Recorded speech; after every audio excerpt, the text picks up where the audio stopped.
I would like to welcome everyone to this very exciting event, and I would like to thank Dr. Amin Saikal for honoring us as our guest speaker. And it's an absolute pleasure for me to introduce Dr. Amin Saikal, although he doesn't need introduction at all.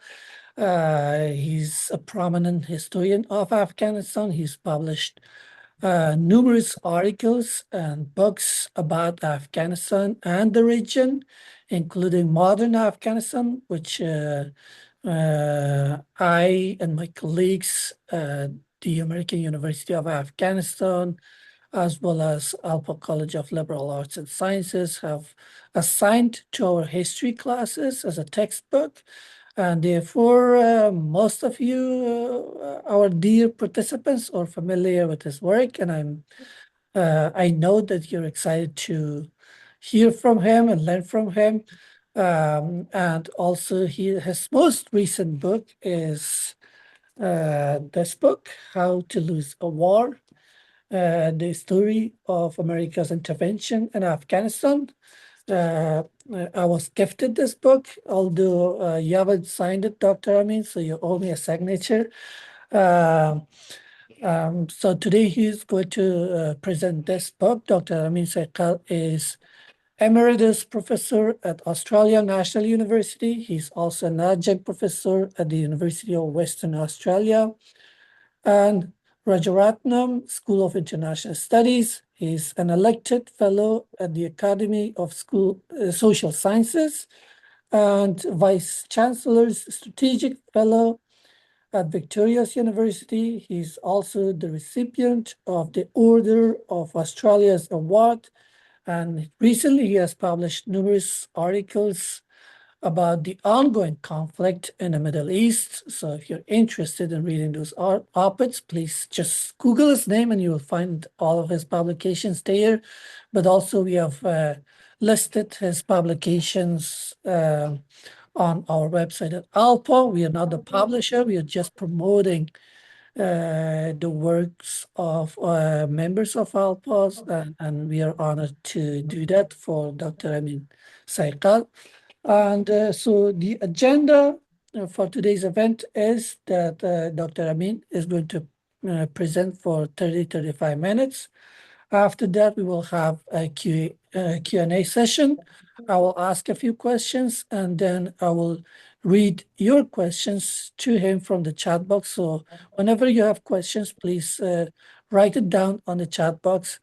And hopefully, if you get a chance, I'm going to allow you to participate directly and ask your questions for him directly.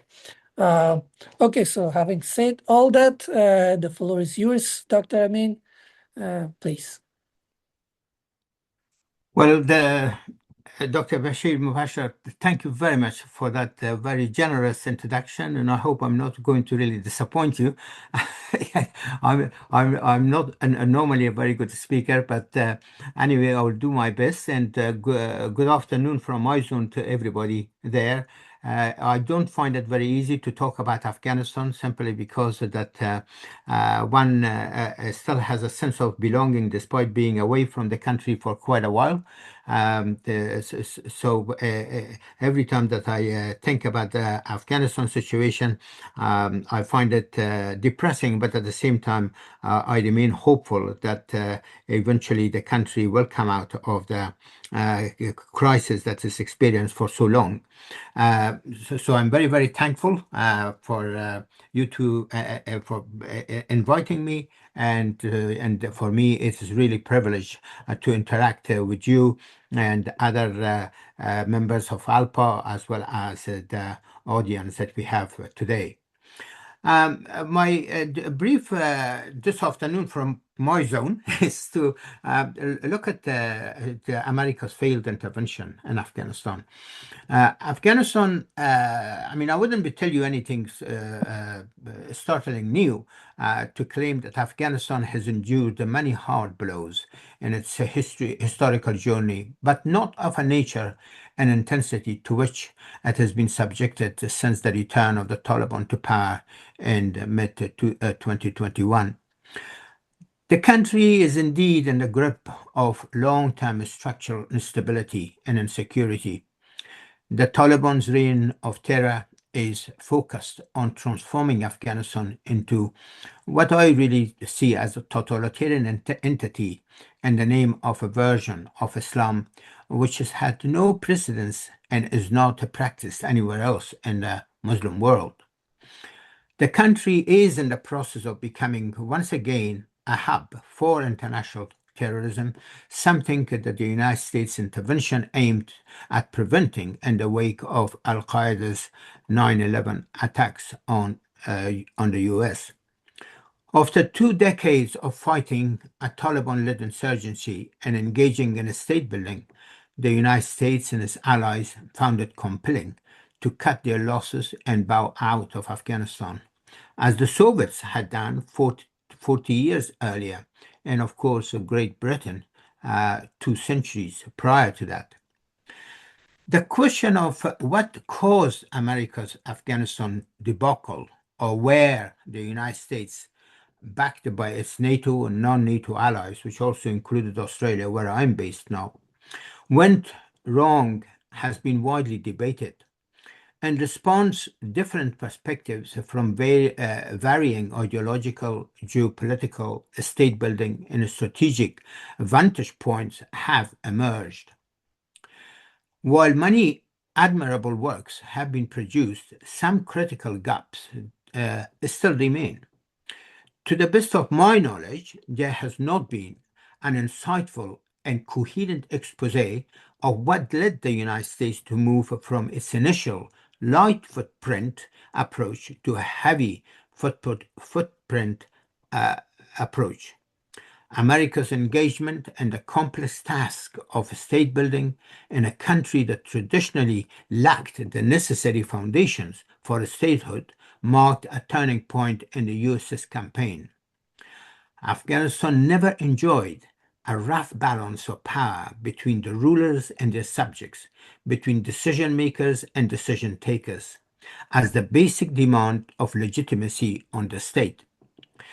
The United States was entangled in a long war from which it could not extract itself in any other way than to make an embarrassing exit and defeat of the very objectives that originally underpinned its intervention. Indeed, many factors played a debilitating role in the process. In brief, I would like to really focus on one which I think is very important in underpinning America's failures in Afghanistan. First, Washington launched its Afghanistan campaign without a firm grasp of the country's mitigating historical and prevailing conditions.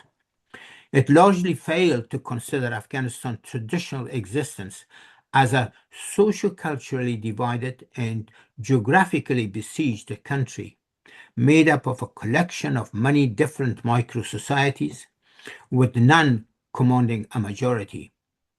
Nor did it pay sufficient attention to the fact that modern Afghanistan had craved for national unity since its foundation as a recognizable political and territorial unit in the mid-8th century. And of course, there are many colleagues who have really disputed that. I mean, some have argued now that probably modern Afghanistan started from the time of Abdurrahman Khan, which is, towards the end of, or towards late in the 19th century. And also, I must state that Afghanistan really enjoyed mutually rewarding relations between the center and its peripheries. Further, the country overlooked the issue that personalization, the United States overlooked the issue that personalization, rather institutionalization of politics and power rivalry, as well as regional vagaries, had almost perpetually featured in Afghanistan's vulnerability to internal strife and outside interventions. The longest period that Afghanistan had experienced relative stability and security was from 1930 to 1973.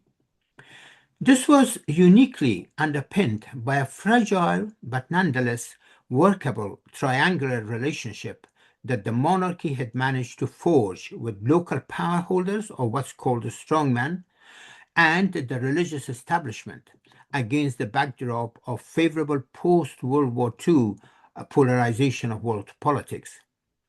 Even then, the situation turned out to be short-lived. The national framework within which the micro-societies had been placed was shattered by the July 1973 Republican coup that abolished the traditional monarchy, and then the April 1978 communist coup that declared the country a pro-Soviet People's Democratic Republic of Afghanistan. The Republican authoritarian regime failed to put Afghanistan on a viable course of stability and development. And the PDPA, that is the People's Democratic Party of Afghanistan's government's inexperience, lack of any form of historical legitimacy, along with its dictatorial ideological impositions, resulted in internal strife and external interventions. The religion of Islam is often mentioned as a binding factor among the diverse people of Afghanistan. But whether in a moderate or extremist form, it has rarely acted as an overarching catalyst for national unity against entrenched national, ethnic, and socio-cultural cleavages. It has often been manipulated by rulers and their supporting elites for political legitimacy and different versions and manners. By the turn of this century, the Afghanistan that the US faced had been shattered not only by more than 2 decades of bloody, destructive warfare, but also by being pushed back in time under the first round of the Taliban rule from 1996 to 2001. The country had gone through 4 mostly bloody regime changes from different points of the political and ideological spectrum since the toppling of the monarchy. It was one of the poorest and the least developed countries in the world, with a gross domestic product of 3,532 million and a GDP per capita of $181, and it ranked 134 out of 195 countries.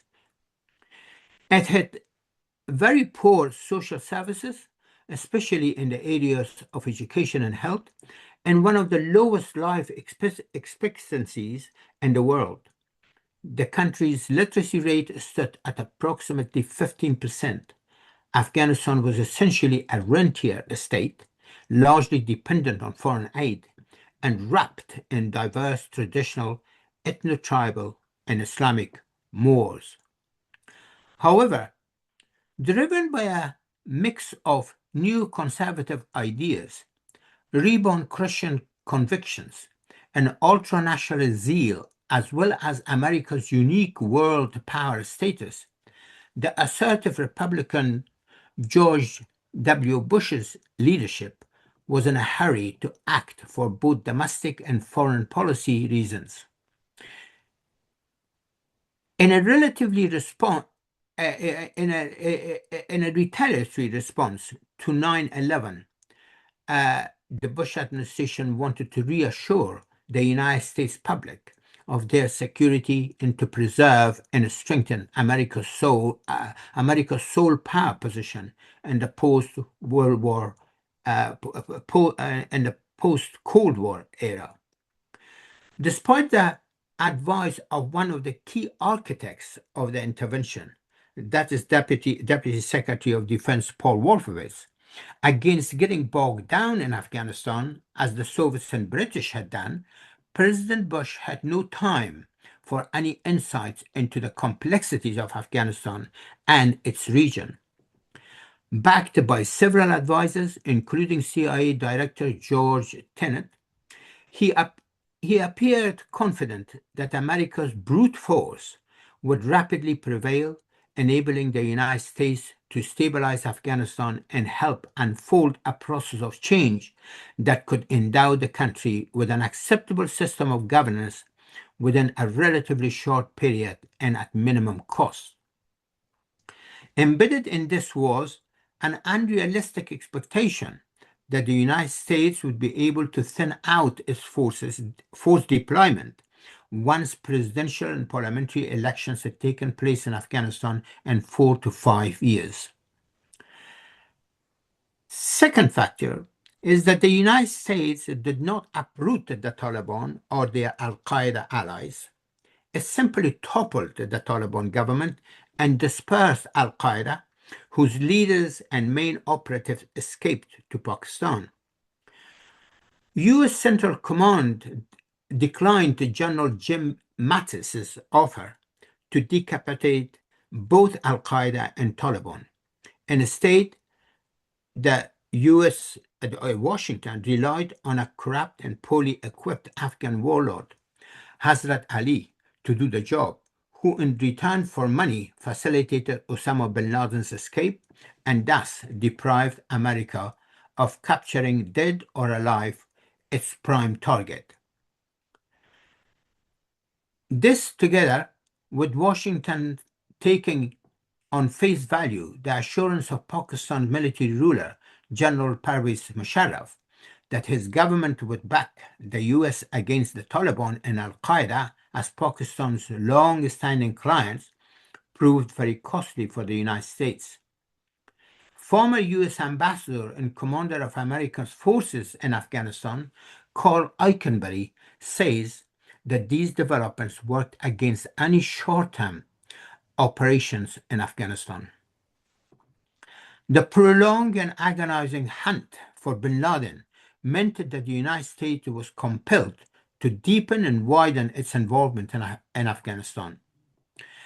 Meanwhile, Eikenberry relates that he, the CIA, and some other commanders on the ground became concerned as early as the second half of 2002 about the Taliban and Al-Qaeda regrouping. But their worry didn't seem to strongly register with the political and military elites in Washington, as planning for the invasion of Iraq was given priority. Consequently, part of the U.S. resources, including most importantly that of the CIA, which was focused on hunting bin Laden, along with other crucial elements, most critically the aerial and satellite platforms, were diverted from Afghanistan to Iraq. Even an Arab-speaking group of the CIA deployed to capture bin Laden and his top operatives was shifted to Iraq. Thus, only limited resources became available to stabilize Afghanistan and deal with the rising Taliban-led insurgency and ensure success, especially in the face of Pakistan's open secret cross-border support involving provision of shelter and logistics for the Taliban, despite repeated official denial by Islamabad. The third factor was that Washington conflated from the very start its Afghanistan campaign with two other broader foreign policy goals: democracy promotion and war on terrorism.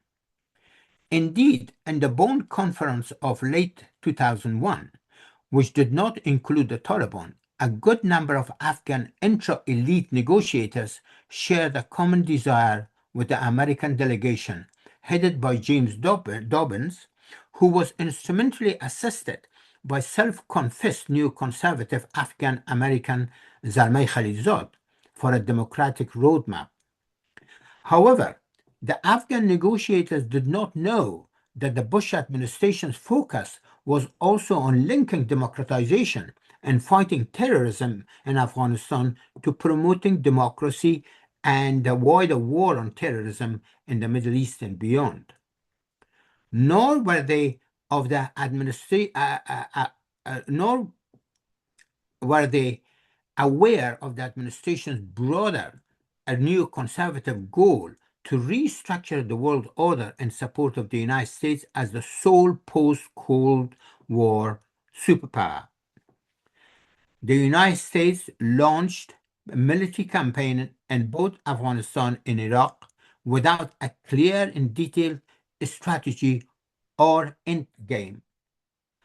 As former U.S. Secretary of Defense Robert Gates states in his memoirs, which was published in 2014, the United States did not understand the complexities and intricacies of either Afghanistan or Iraq.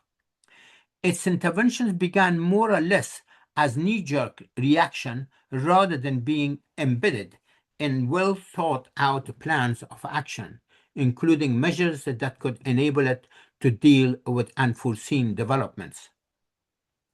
And reinforcing Gates' assessment, General David Petraeus, who commanded the U.S. and Allied forces in Afghanistan between July 2010 and July 2011, subsequently wrote, and I'm quoting him, "Our fundamental mistake was our lack of commitment. In essence, we never adopted a sufficient overarching approach that we stuck with from administration to administration, or even within individual administrations.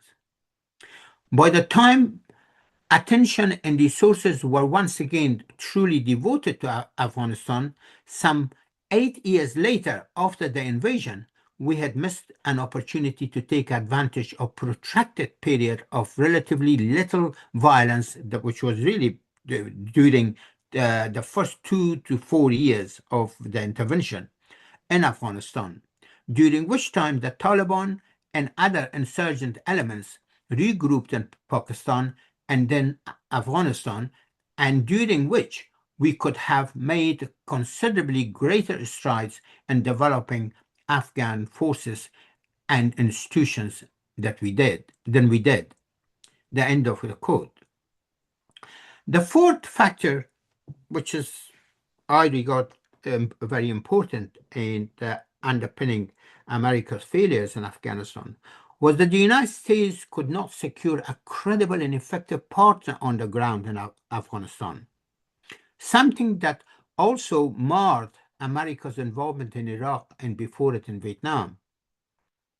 The Bonn process of democratization and its implementation spawned an ineffective, kleptocratic, and Western-orientated centralized presidential system of governance and incompetent political leaders.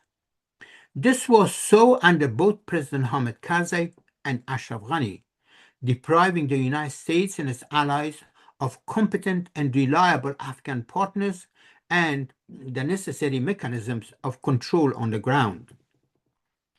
After the presidential election of 2004, whereby Karzai was elected with a majority vote, the whole system descended into a farce. The politics of dualism that had haunted Afghanistan for most of its history and impeded its consolidation as a viable state once again resurfaced. The rivalry between Karzai and Abdullah, as well as between Ghani and Abdullah, became unrelenting as corrupt practices diluted the election results of 2009, 2014, and 2018.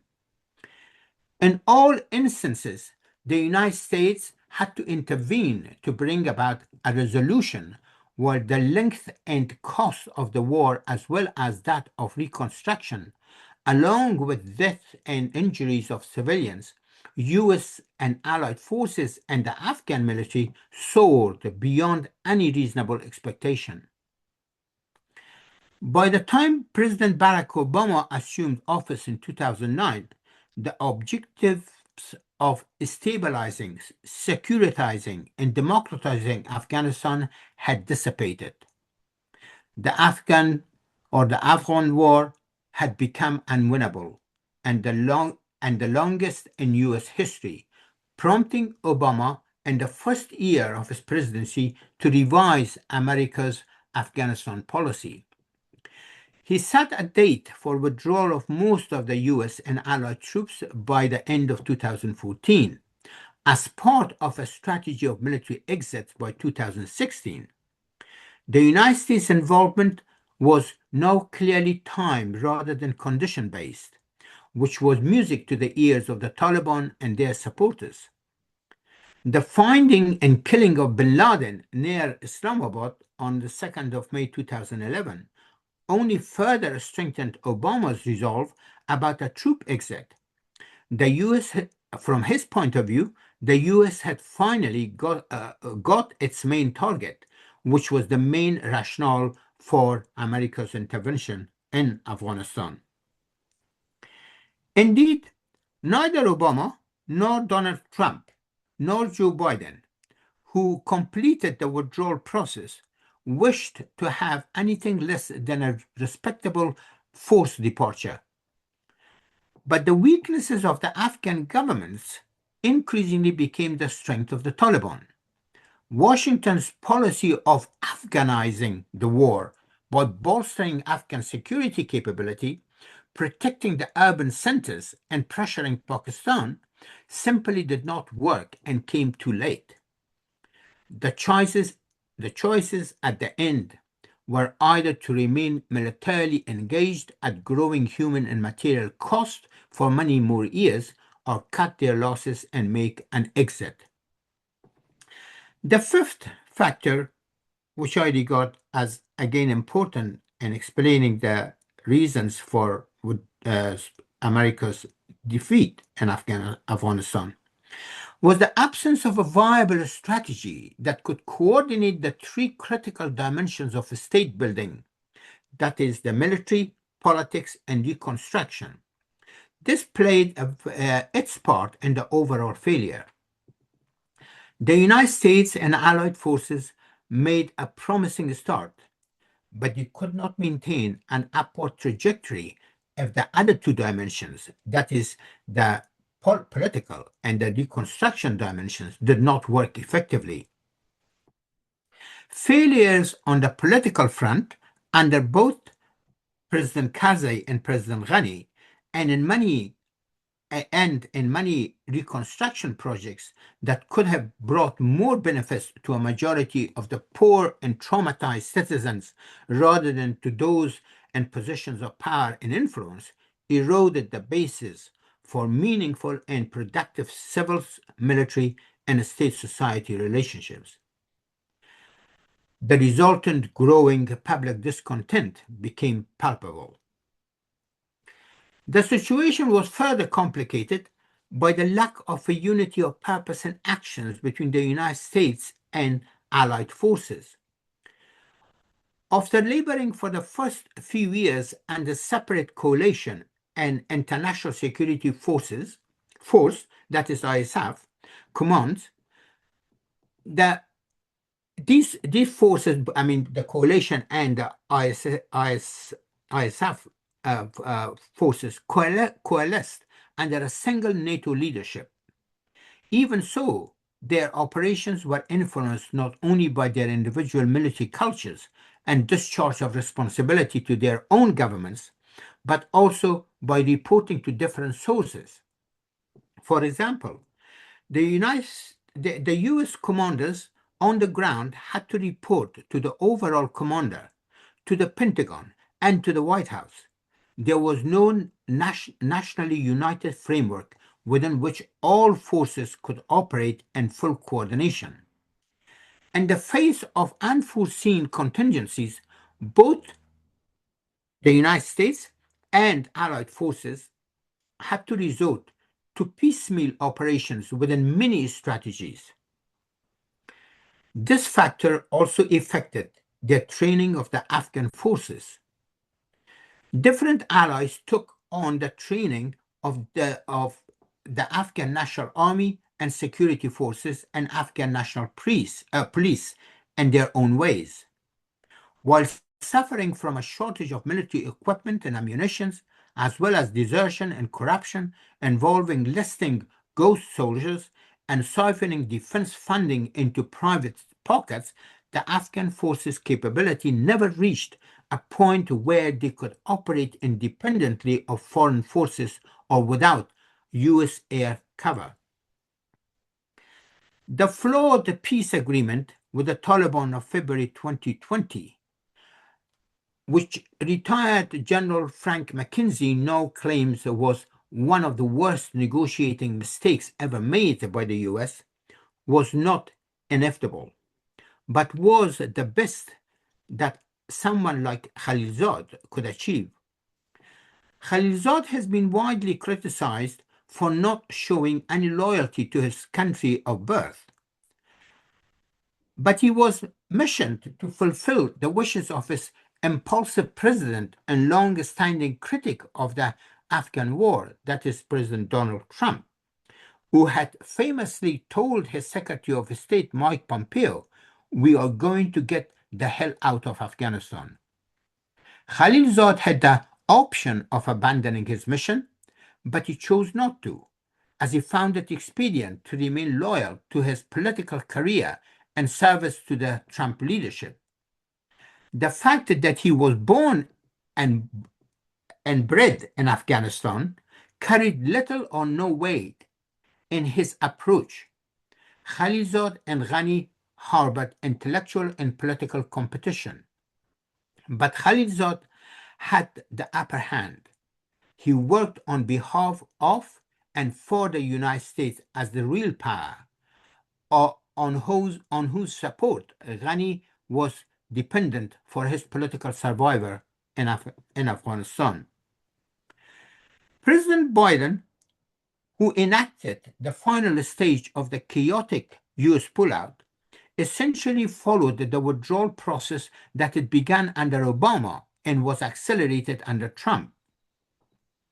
The US chairman of the Joint Chiefs of Staff, General Mark Milley, advised Biden of the fragility of the Afghan government, which was in contrast to President Ghani's false assurance to Biden that his government was strong and capable of enduring against the Taliban without US combat support. In the wake of the withdrawal, Biden justified his action by claiming that the United States had achieved its main goal of preventing another 9/11 occurring. He intimated this as the only objective that had driven the US to embark on and persist with its Afghanistan campaign for so long.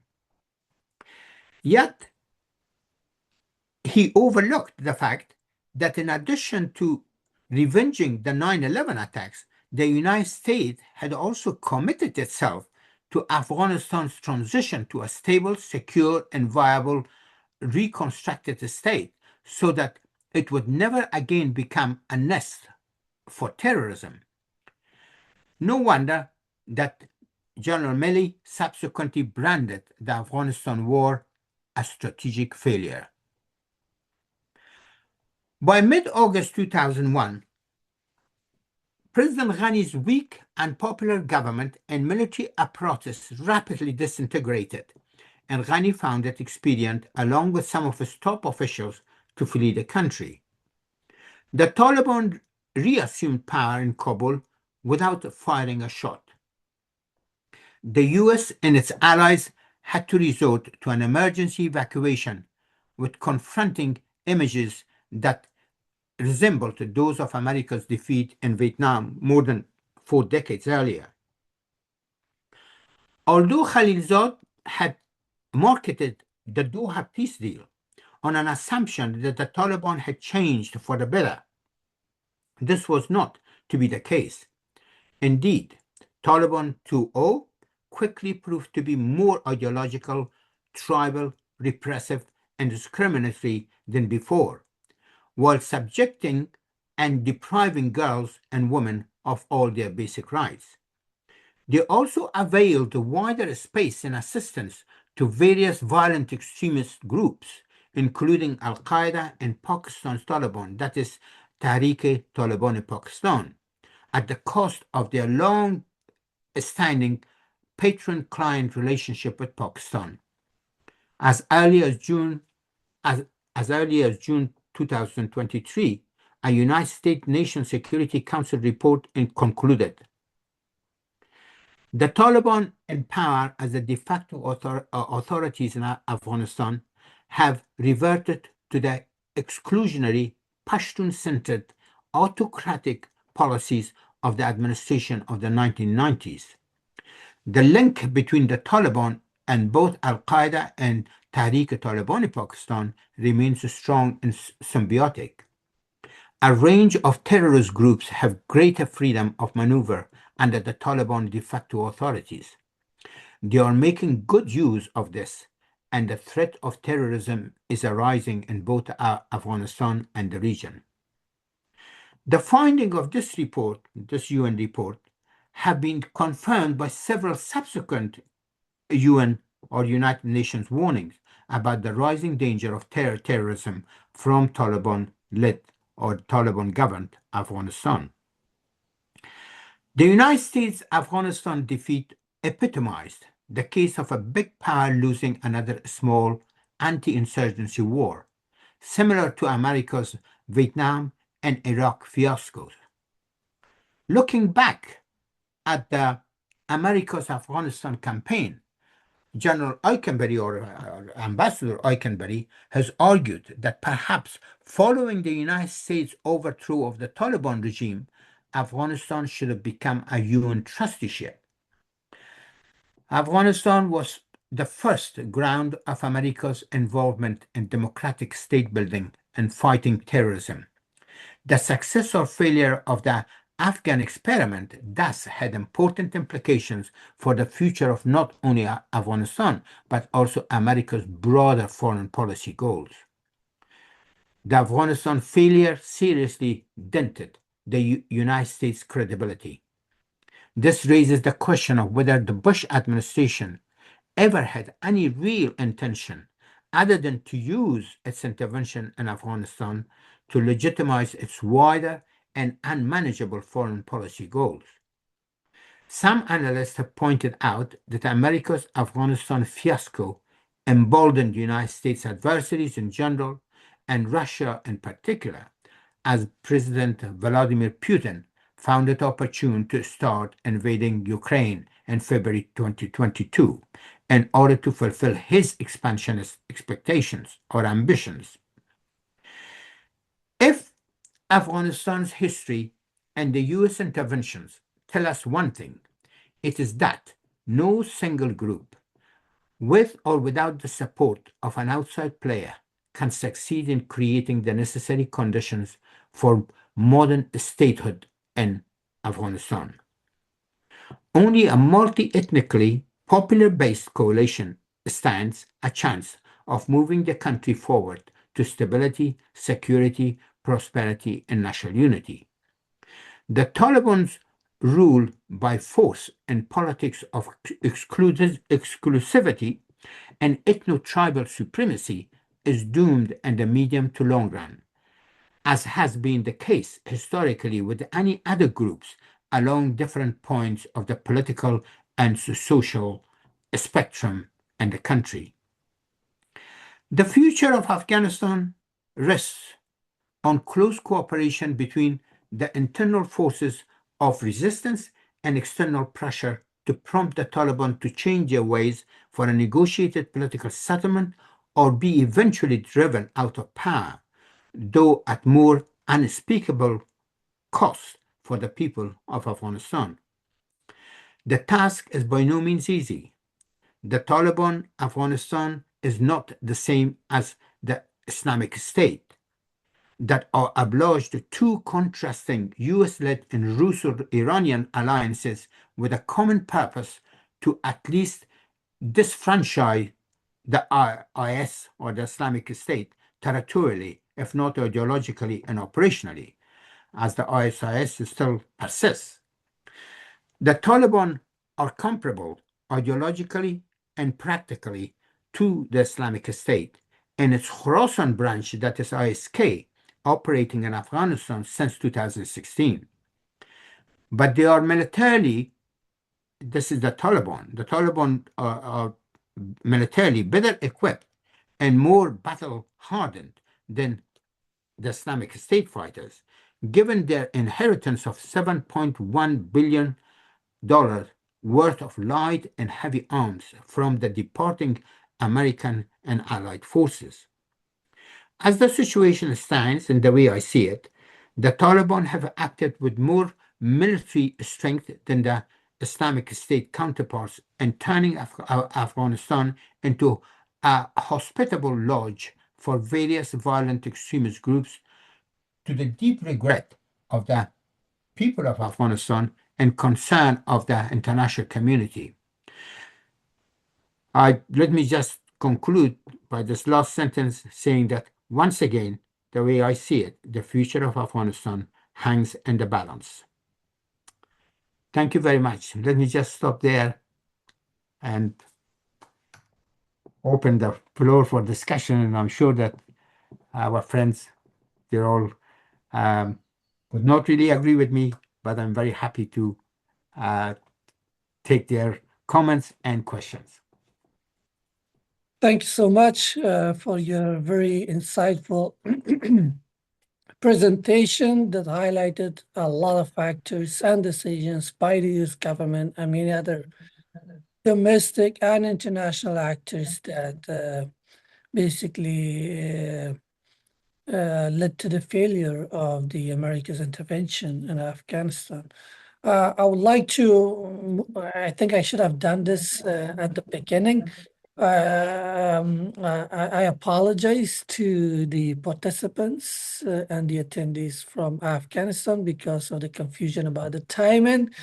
There's usually every spring and fall we experience some time changes in the US, and that sometimes impacts our calculation of schedule arrangements between different countries and places.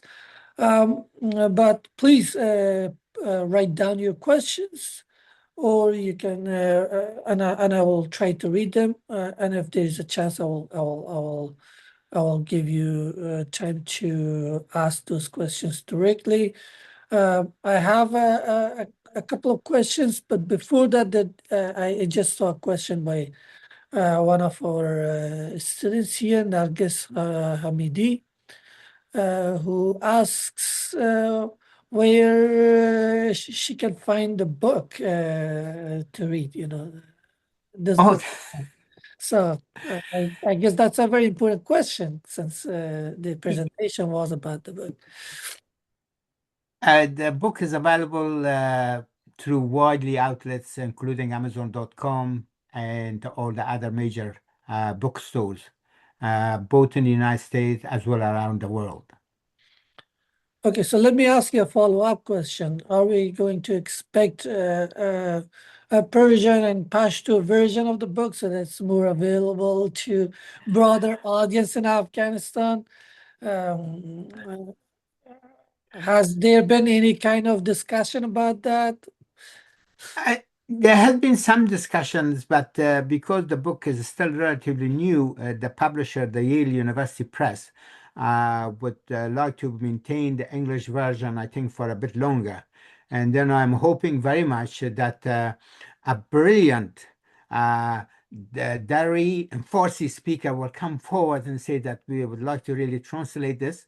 I mean, I'm not really in a position to translate my own work. And also my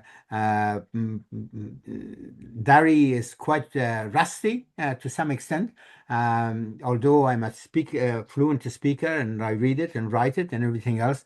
But probably you need a more knowledgeable speaker and translator of Persian language to be able to translate the book, just in the way that the first edition of Modern Afghanistan was translated under the Afghanistan Muasir. The second edition of Modern Afghanistan has not been translated into Persian. And as I mentioned to Dr. Bashir earlier, I have been commissioned by Bloomsbury to write the third edition or complete the third edition of Modern Afghanistan to bring it really up to date to the present. And I'm hoping very much that I will be able to do that within the next 5 months. I'm not really sure whether I'm capable of doing that, but I will do my best. And the book probably will come out next year. And so perhaps one would consider, and I will have to really talk to Bloomsbury to see whether it would be possible to have a translation of both the second and third edition together into Dari, or what is commonly called Persian. Well, I'm looking forward to the Persian versions of these books as well as in other local languages. Thank you so much. And so I have a couple of questions myself, and looking forward to getting some questions from the attendees. Please write down your questions. One other question I have is, so you talked about Khalilzad and his role in negotiations between the United States and the Taliban and the resettlement that they reached together. How do you observe his role after the return of the Taliban, and whether you think he was in some ways commissioned by the US government to say what he said or to do what he did after the return of the Taliban, which seems like normalizing the Taliban and in some ways trying to legitimize the Taliban? Well, I knew Zalmay Khalilzad very well, and I had quite a bit of interaction with him ever since my first book came out, The Rise and Fall of the Shah. And he reviewed that book. At that time, he was um, assistant professor at Columbia University before he joined the Security Council, National Security Council in the White House. And then, of course, later on, he joined the American Diplomatic Service and so on. He also wrote a book about Iran, and he was incredibly praiseful of my book, The Rise and Fall of the Shah, which had come out by Princeton University Press at the time. And we had met quite a number of times. I was always a bit wary of the fact that Khalilzad was most of the time that I interacted with him, that he was basically representing the American point of view and the American perspective. But he was also very much involved in some of the leading neoconservatives that dominated, particularly the first Bush administration. And one of those leading neoconservatives was, of course, Paul Wolfowitz, who was regarded as one of the main architects of America's intervention in Afghanistan. Zalmay Khalilzad had always, and he also had a very, very close relationship with Hamid Karzai, and it really goes back to the 1990s when they worked together, or they advised Unicol in terms of the pipeline coming from Uzbekistan going to South Asia. Zalmay in 1996 published a piece in the Washington Post in which he basically advised President Clinton or the Clinton administration to sort of recognize the Taliban as the legitimate government of Afghanistan. And at the time, the Taliban had just come to power. They'd just taken over Kabul, and they had not even conquered some of the areas in the northern Afghanistan, because that didn't happen until 1998, when they went to Mazar and took over Mazar and so on. And I think he sounded even then, based on that article, which I quoted in the book on How to Lose a War, that he sounded quite sympathetic to the Taliban cause. I think that may be also because that he thought that perhaps the Taliban was the only force that could really bring the country together. And the expectation at the time may have not been that the Taliban was going to be as extreme as it turned out to be. I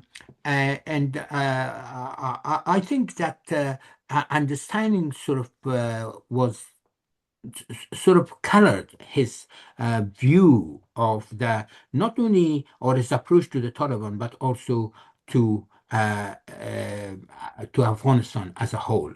Um, uh, I personally feel that he has remained somewhat very much of the view that in the absence of an alternative, a viable alternative, the Taliban is the force which at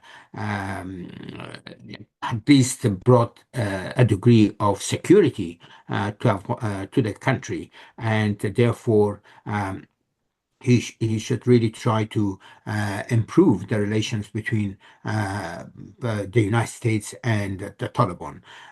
He is one of the very few people who has served in a very official position, and also he was in many ways the main mover and shaker of the peace deal with the Taliban.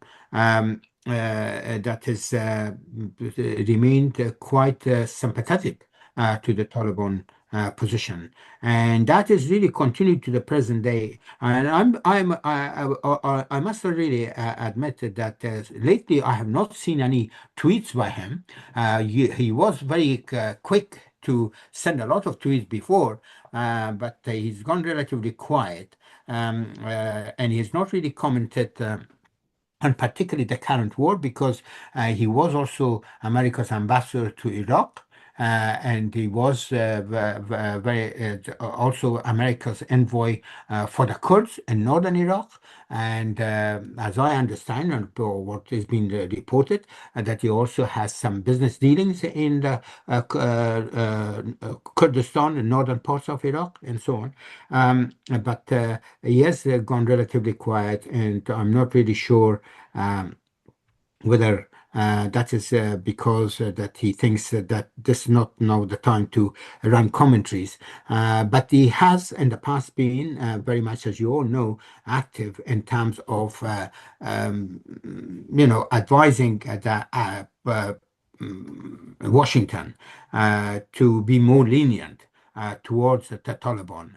And he certainly managed to sell not only the peace deal with the Taliban, but also to claim that the Taliban 2.0 has really changed from the Taliban to 1.0.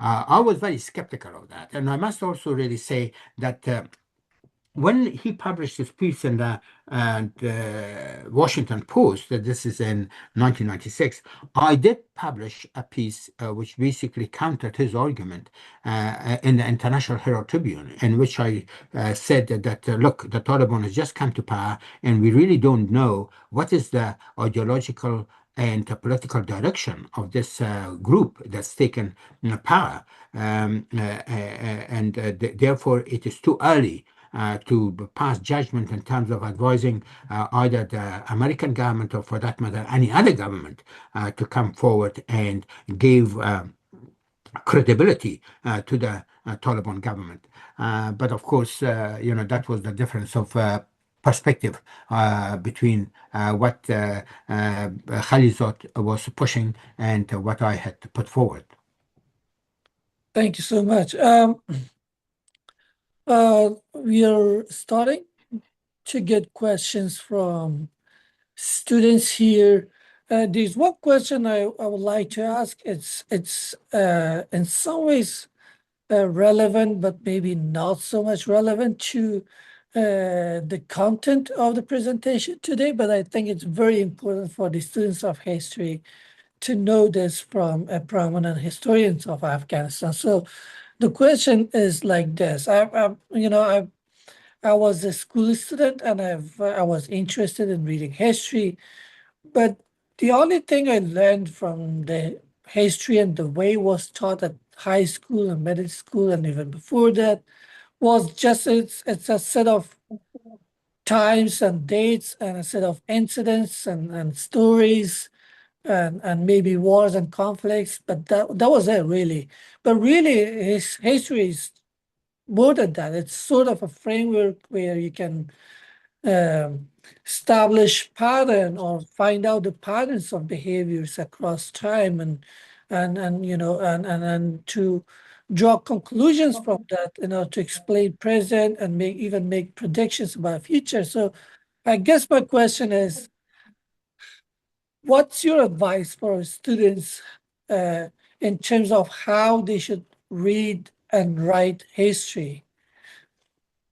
So it's more kind of methodological question, and you know, Thank you very much. Thanks for that question, and it is a very important question. I mean, I've been myself battling with it over a long period of time. Uh, what is the best way to uh, register and to register and also write about history?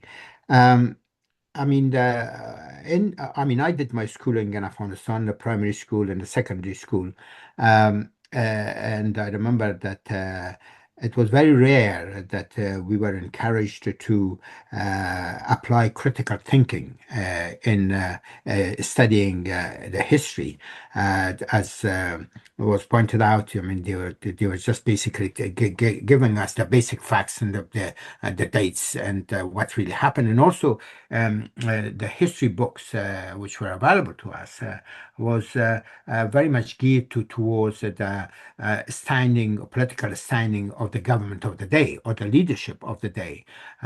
For example, we knew very little about the Amanullah Khan period. In history books that we studied, for example, in the secondary school. Um, and we knew very little about some of the historical figures who, for example, aided Amun Khan, like, for example, Mahmoud Tarzi. Very little.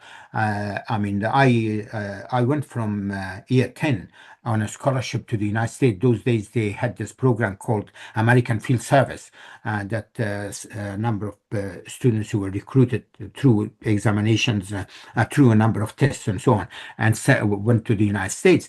And when I came back, I had some English, and I was doing a little bit of a part-time reporting for the Kabul Times, which is a newspaper.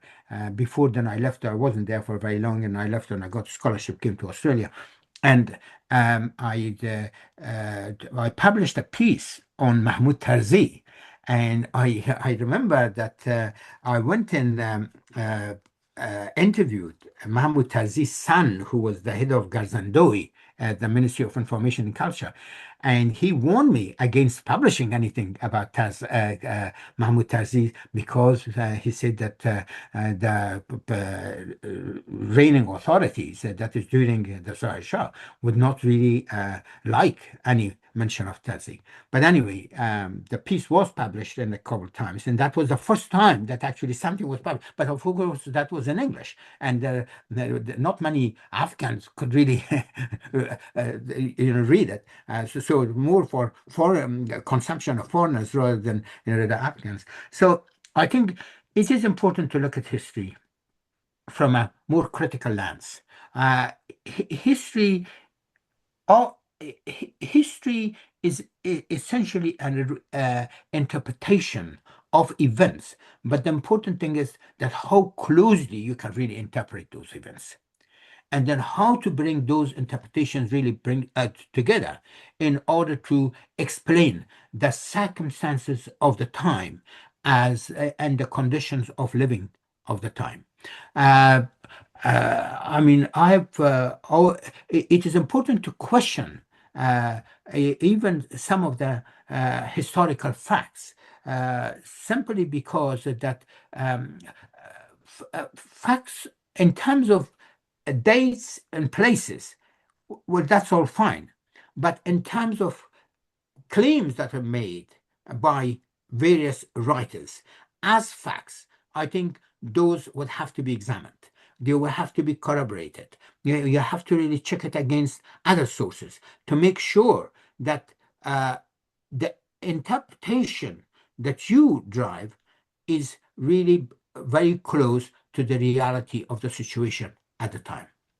And I think that is what is really important. Um, I know it's not very easy, and particularly in the case of a country like Afghanistan, because a lot of things in Afghan history had been handed down in orally.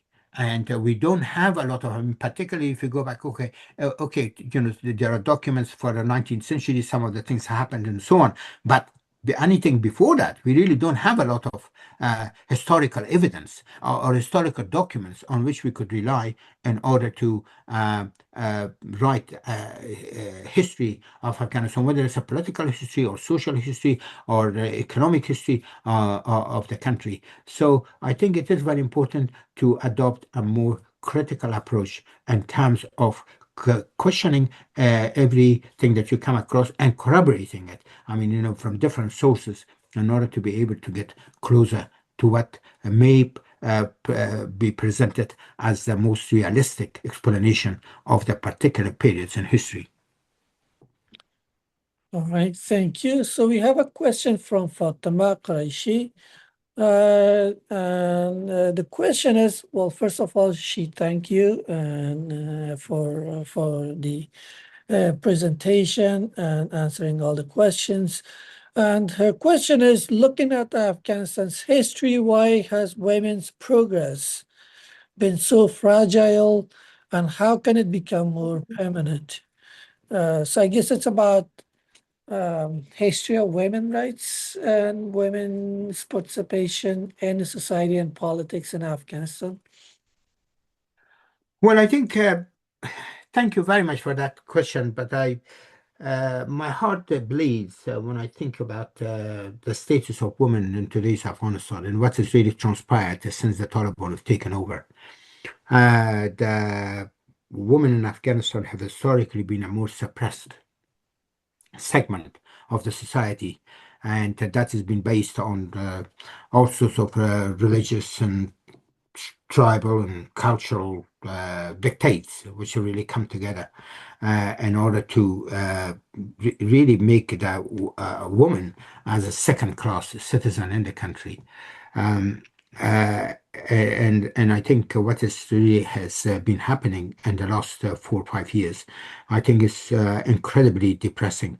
But it is also important to point out that there has been a very a struggle on the part of a woman for emancipation ever since the late 1960s, when Dawood Khan sort of instituted a degree of women emancipation, and that really led to the creation of certain women organizations that are fighting for the rights of women.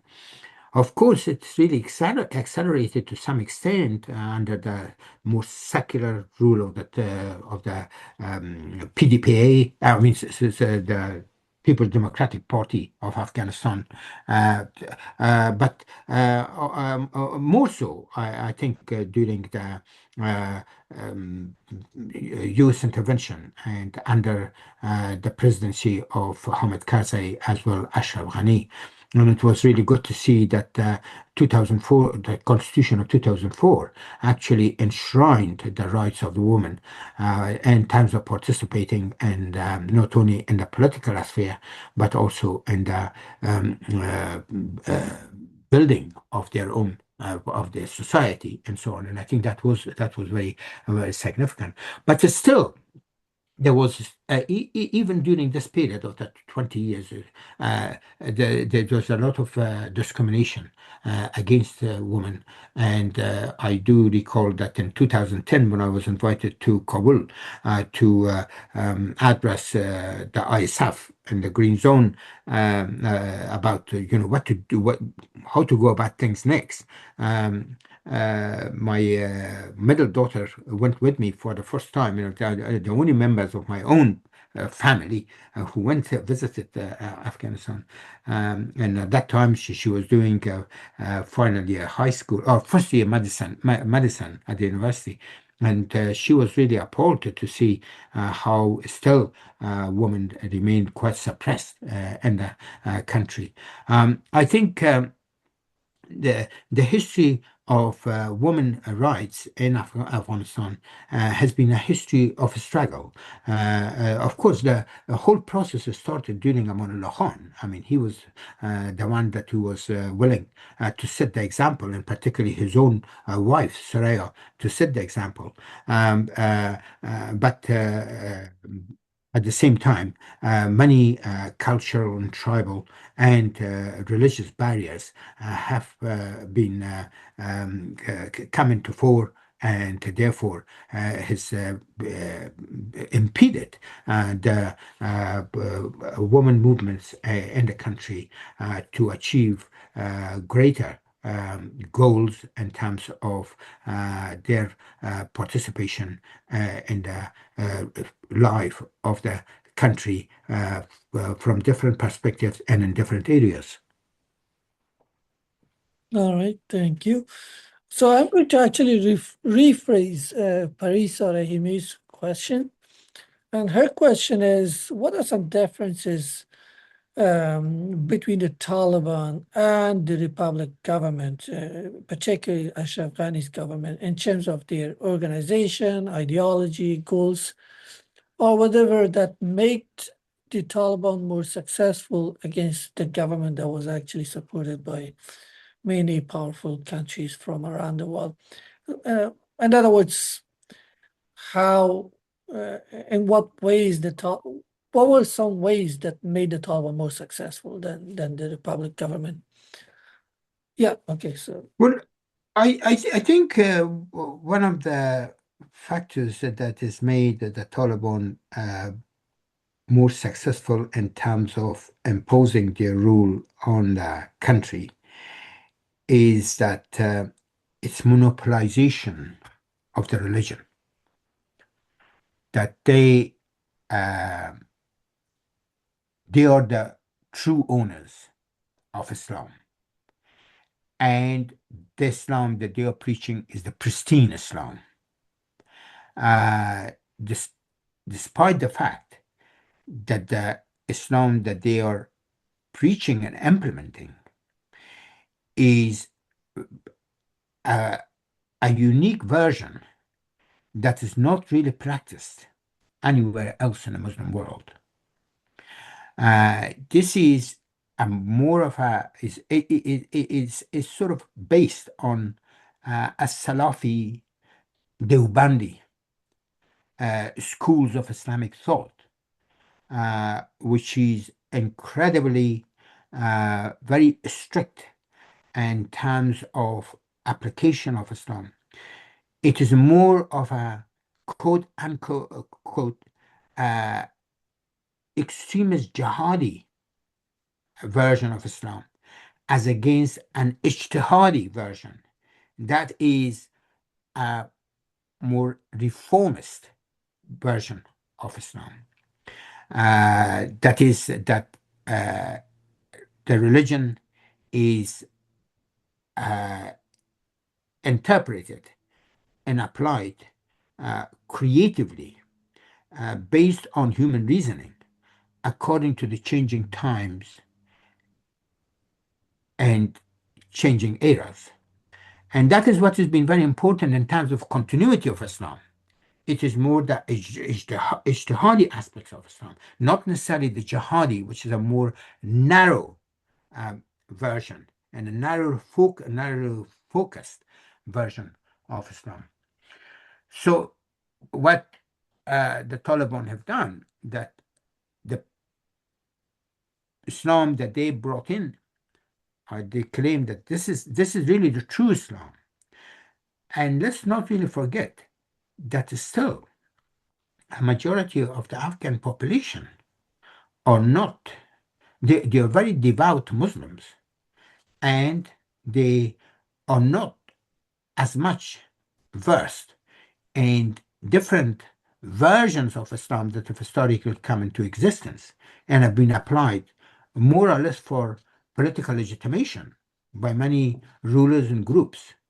And therefore, they remain very much subordinate and obedient to uh, Islam in general, and but not necessarily making a clear distinction between the Islam that the Taliban had brought in and the, for example, that Islam which had existed uh, uh, prior to the rule of the Taliban and prior to the first rule of the Taliban, for that matter.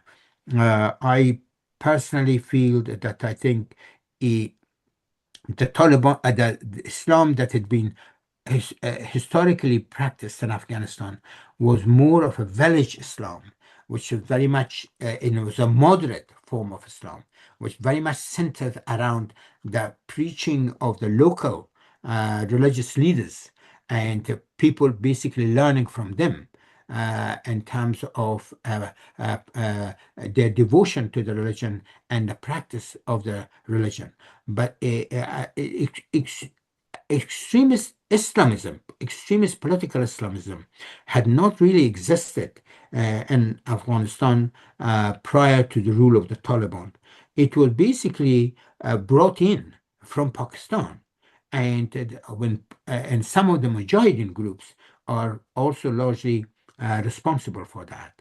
I mean, the Islam which was really brought in by, let's say, for example, Mr. Hikmatyar's Hizb Islami group, or there were some other extremist groups that they brought in this extremist political Islamism to Afghanistan. Otherwise, if you look at it historically, extremist political Islamism has been somewhat very much alien to the Afghan society and Afghan culture prior to the Soviet invasion of Afghanistan and the rise of various Mujahideen groups and the way these groups were manipulated by outside forces, for example, by the Pakistan's military intelligence ISI, and by also not all of them, but some of them, and also by the United States and the CIA. There was a very close relationship between the CIA and the Pakistan military intelligence ISI in terms of coordinating the America's response to Soviet invasion and occupation of Afghanistan. I mean, if you really look at it historically, there's been so many factors that really come together to prepare the conditions and the grounds for a more extremist form of political Islamism, which is now practiced and owned by the Taliban, and the people not being aware of different, and I'm not talking about, I'm talking about segments of the Afghan society not being really aware of the different versions and applications of Islam which have historically been applied in different parts of the Muslim world, and how the Taliban's version of Islam in its application is so unique and very much stand on its own feet in many ways. All right, so I'm gonna just combine maybe two questions. So one question is about the title of your book. She really liked Masima. I think she liked the title, and she's asking, how did you come up with this title? And it's an interesting point to me because when I was writing my book and was trying to publish it, the title of the book was was changing until I just submitted for publication. And so every once in a while, because of some reason or another, I was changing the title. So there should be some story behind the title of your book. And then there's another question by Samreen.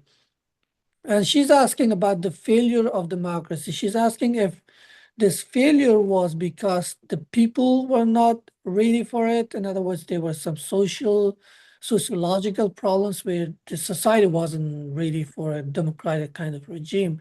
Or was it because of some bad decisions and choices, particularly from outsiders, for example, in terms of the constitution of Afghanistan, the electoral systems that were set and designed for presidential and parliamentary elections. So, which one is it? Did we have like a structural problem, or we had like some institutional design problems, or some political actor problems in Afghanistan? So, Thank you very much for both questions. And well, the title of the book, as you know, it's always a difficult one.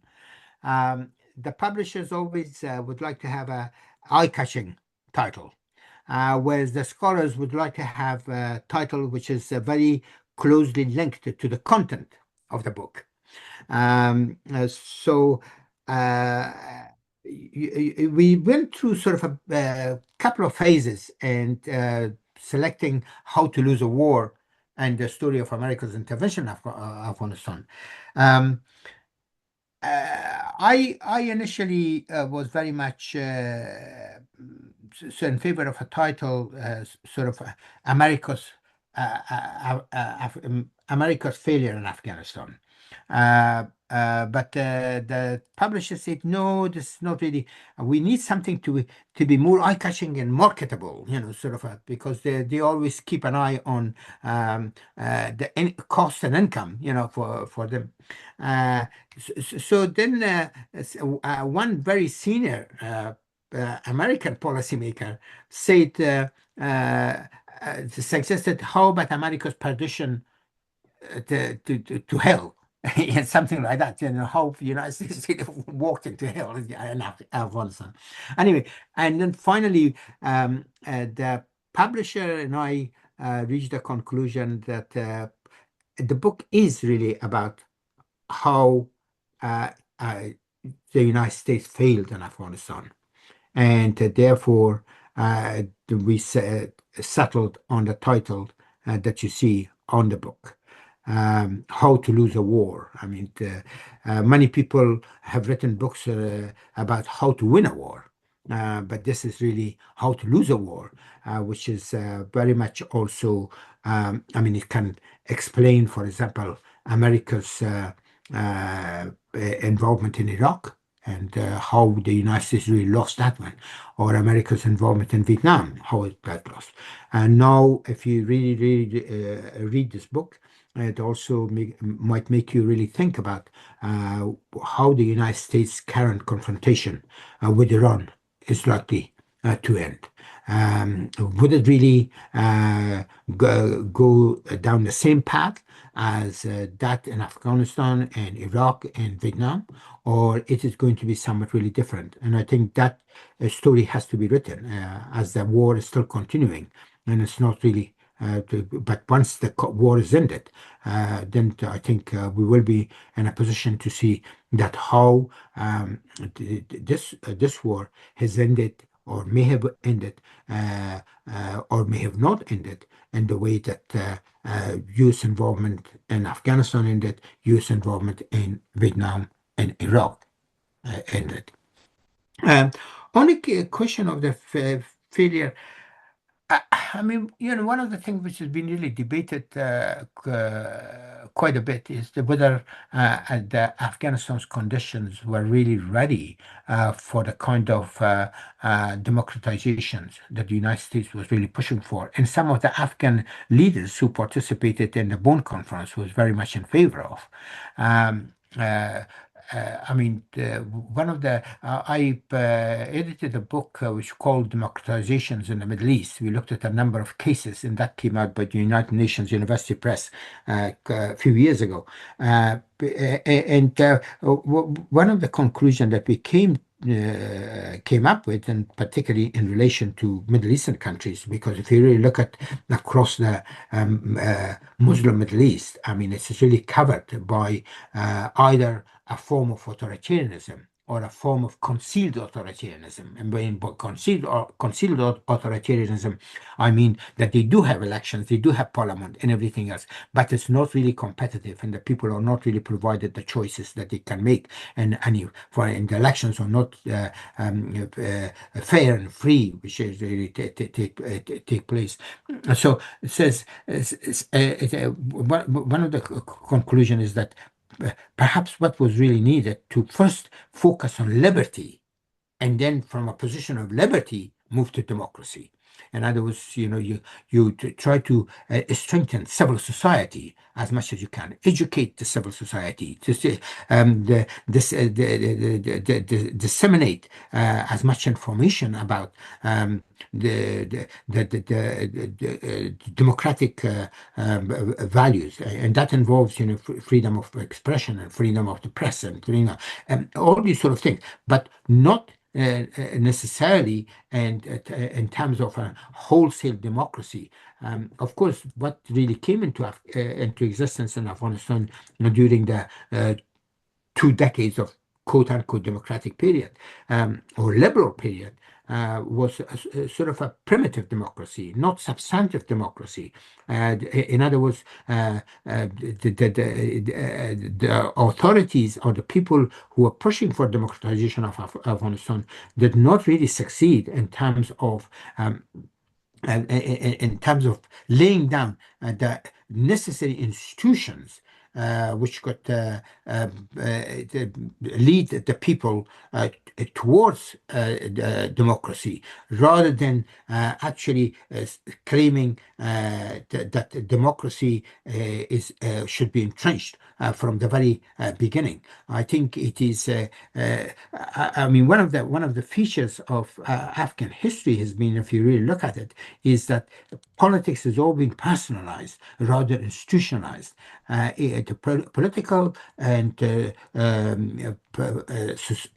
political principles and political institutions have risen and fallen along with the political personalities, rather than these institutions producing those political personalities. And when those personalities have gone, then the institutions have really fallen. So that's one of the biggest problems that Afghanistan has had, that politics has always been personalized, even during President Karzai and President Ashraf Ghani, rather than institutionalized. And one of the reasons that, for example, a democracy like Australia is more stable, or for that matter, New Zealand or Canada, because it is the institutionalization of it's the political institutions that produces political personalities. The personalities can come and go, but the political institutions are there. The institutions of, for example, the parliament, the judiciary, the separation of powers, and all those sort of things, they're all in place. And that provides for stability and continuity, not necessarily political personalities. Political personalities, they come and go. And I think that's what is not really we were all hoping very much that it will be the focus of the so-called democratic period, from 2001 to 2021. But unfortunately, that was not really achieved to the extent which was absolutely necessary. So if you read particularly the second chapter of How to Lose a War, my book, that is very fully explained that how the emphasis was not really placed on the creation of civil society and a more vibrant civil society, and therefore on the more liberty than on issues which historically legitimized, or it basically legitimized what had historically taken place in Afghanistan. I mean, for example, President Karzai had a unique opportunity to open a new chapter in Afghan history in terms of really discarding some of the past practices and values, like, for example, making senior appointments based on the personal connections, on the ethnic connections, tribal connections, sectarian connections, and so on, rather than making meritocracy as the basis of any senior appointment to important administrative and bureaucratic position, as well as the security echelons and so on. So that really didn't happen, and that also did not really happen under President Ashraf Ghani. But the society was very much polarized, and that division between the personality, Perfect. I mean, institutionalization did not really happen to the extent that should have. unfortunately, Sorry. we have like 15 seconds. So I would Okay. like to once again thank you so much for accepting our invitation, attending this particular event, and sharing your thoughts about the failure of US intervention in Afghanistan.